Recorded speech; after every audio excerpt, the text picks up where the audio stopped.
really like my 2008 Kawasaki Mean Streak 1600, especially coming from my Shadow 750, which I still own the Shadow. I mean, we're not getting rid of that at all. But I'm really digging the 1600.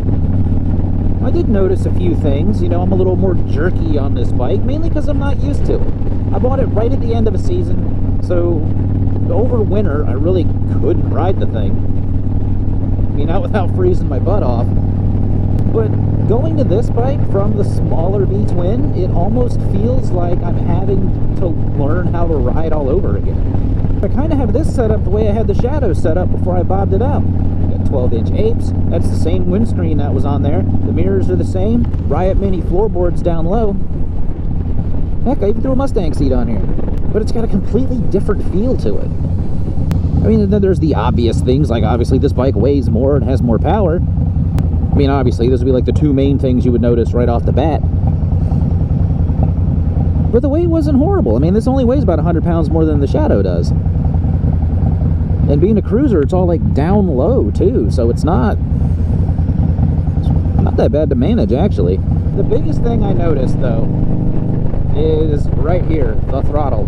Because with the Shadow 750, I could be on this thing hard all day.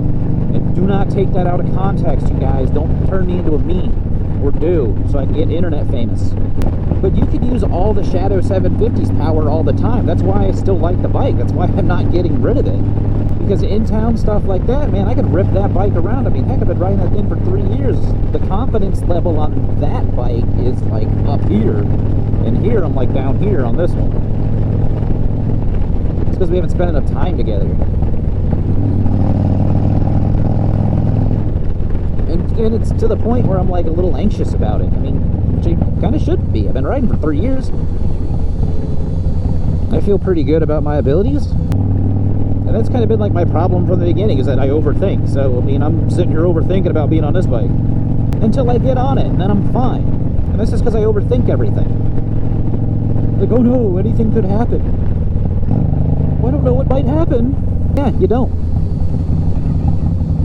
You know what? Things happen. Bad things happen. Accidents happen.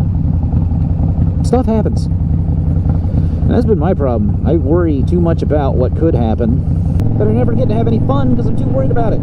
Like overthinking this morning, I almost didn't even go for a ride today, which is dumb because I love this. This is so much fun. So if you're concerned about going from a smaller bike to a bigger one, I think you'll be okay. Just use your head, you know. Don't be like a dum-dum. And just approach it like you gotta learn to ride all over again. Because these slow speed maneuvers. See, I'm still not super smooth on that throttle too, but this thing's got an upgraded clutch and all kinds of stuff, so. Either way, if you want to know some more about this bike, you can check out this video right here. And as always, y'all be good. See ya.